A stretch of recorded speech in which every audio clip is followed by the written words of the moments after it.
اعوذ باللہ من الشیطان الرجیم بسم اللہ الرحمن الرحیم اللہم صلی علی محمد وآل محمد۔ مومنین مسلمین، بندہ حقیر آپ کی خدمت میں حاضر ہے۔ دیکھیں اللہ رب العزت نے ہم سب کو ماہ رمضان نصیب فرمایا، جس کی راتیں عظیم، جن کی ساعتیں عظیم اور جن کے لمحات عظیم، جس کا سونا عبادت کا درجہ رکھتا ہے، جس میں ایک سانس تسبیح کا درجہ رکھتا ہے۔ مومنین، اللہ رب العزت کے پیغمبر اعظم صلی اللہ علیہ وآلہ وسلم نے صاحب ایمان لوگوں کو مخاطب کر کے ارشاد فرمایا، یہ ایسا مہینہ ہے جس مہینے کو اللہ نے اپنی ذات اقدس کے ساتھ خاص کر دیا ہے کہ یہ اللہ کا مہینہ ہے۔ پھر دیکھیں ایسا مہینہ ہمارے پاس مہمان ہے، جس مہینے میں ایک ایسی رات بھی موجود ہے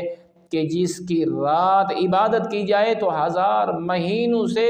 اس کی ایک رات کی عبادت افضل ہے۔ تو ہمیں چاہیے کہ اس ماہ رمضان کا احترام کریں، کیونکہ اس میں ہم سوچیں کہ آسمان کے دروازے کھلے ہیں، اللہ کی رحمت کے دروازے کھلے ہیں، جنت کے دروازے کھلے ہیں، دوزخ کے دروازے بند ہیں۔ اللہ نے شیطان کو جکڑ رکھا ہے، اللہ نے حضرت انسان کو مہلت دی ہے کہ 11 مہینے تو نے اپنے رب کو ناراض کیا، پھر بھی اللہ نے تمہیں دعوت دی ہے کہ میرا مہمان بن جا، شیطان کو چھوڑ دے، نافرمانی کو چھوڑ دے، اپنے اللہ رب العزت کی اطاعت میں آ جا، اس کی رحمت میں آ جا، اس کے انعامات کو وصول کرنے والوں کی سب میں کھڑا ہو جا۔ تو ہم سب کو چاہیے کہ اس ماہ مقدس کے ہر لمحے کو،